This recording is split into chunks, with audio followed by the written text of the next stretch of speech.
اللهم صل على سيدنا محمد يا رب صل وسلم دائما.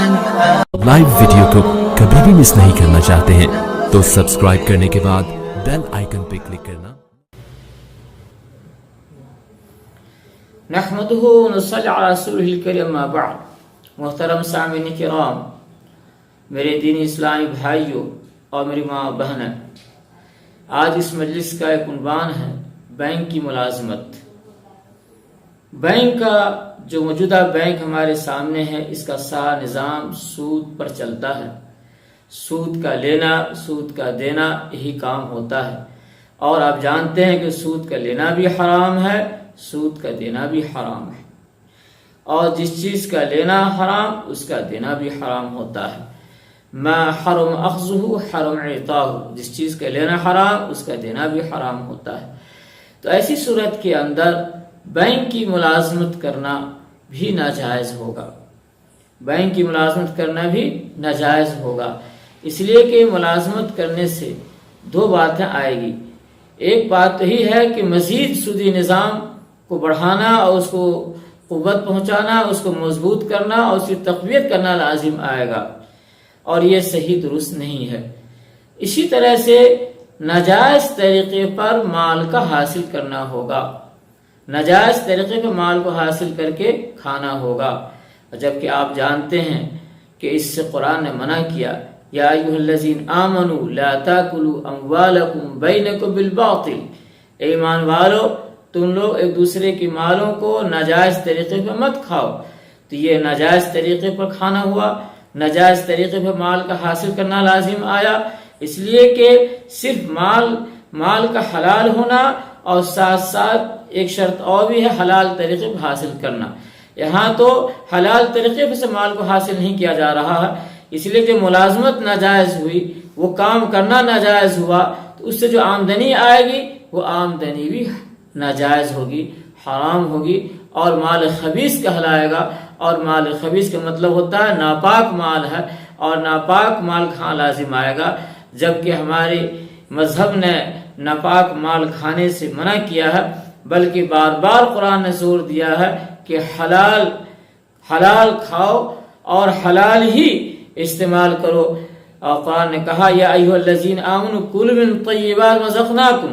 اے ایمان والو، جو کچھ ہم نے تمہیں دیا ہے اس میں سے پاکیزہ مال کھاؤ، یعنی گویا کہ حلال مال کھاؤ. پاکیزہ مال مطلب ہوا حلال مال کھاؤ، تو حرام مال کھانے سے پرہیز کرو. اور قرآن نے بتایا، حدیث شریف کے اندر بھی آیا الحلال بین حرام بین، حلال واضح حرام واضح. اس کا مطلب یہ ہے جو حلال واضح ہے تو حلال مال کھاؤ، حلال مال کو استعمال کرو. حرام مال جو واضح ہے، معلوم ہے، اس سے بچو. تو ہم کو معلوم ہے کہ بینک کا کاروبار حرام ہوتا ہے. وہ جو تنخواہیں بینک دیتا ہے وہ سود کے مال سے تنخواہ دیتا ہے، وہ حرام ہے. تو ایسی صورت میں جانتے بوجھتے گویا کہ ہم حرام مال حاصل کر رہے ہیں، حرام طریقے سے ہم حاصل کر رہے ہیں. تو ایک تو حرام مال کا حاصل کرنا بھی ہوا، حرام طریقے سے حاصل کرنا ہوا، یہ سب ناجائز ہے. اس لیے جو لوگ بینک کی ملازمت کر رہے ہوں تو اس کے لیے شریعت کا حکم یہ ہے، اگر کوئی اور دوسرا روزگار اس کے لیے نہ ہو تو جب تک کہ وہ ملازمت کرتا رہے اور دل سے اس کو ناجائز اور ناپسند کرتے ہوئے کرتا رہے، چونکہ ہمارے لیے کوئی دوسرا ذریعہ معاش نہیں ہے، تو جب تک کہ میں یہ کر رہا ہوں اور اللہ سے دعا کرتا رہے کہ اللہ مجھے حلال روزی عطا فرما اور حلال ملازمت عطا فرما، حلال راستہ مجھے عطا فرما جس سے میں حلال مال حاصل کر سکوں، حلال کمائی حاصل کر سکے، دعا کرتے بھی رہے، کوشش جاری رہے. ہو سکتا اللہ کہ ہم مواخذہ نہ ہو. اگر ایسا نہیں ہے، اطمینان سے ملازمت کر رہے ہیں اور کام چل رہا ہے، دل میں تمنا بھی نہیں ہے حلال روزی حاصل کرنے کی اور نہ حلال ملازمت حاصل کرنے کی کوشش جاری ہے، وہ گنہگار ہے، وہ گنہگار بھی ہے اور اس کی کمائی بھی حرام ہے. تو مسئلہ معلوم ہونے کے بعد جو لوگ ملازمت کر رہے ہوں ان کو چاہیے کہ ملازمت کو چھوڑ دیں. اگر کوئی دوسرا نظم موجود ہے تو فوراً چھوڑ دیں.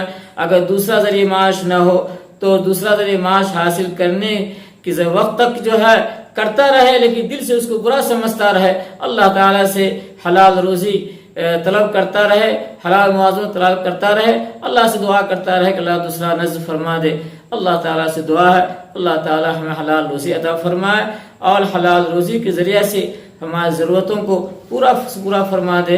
اللہ تعالی ہم سب کرنے کی توفیق عطا فرما. وآخر دعوانا الحمدللہ رب العالمین.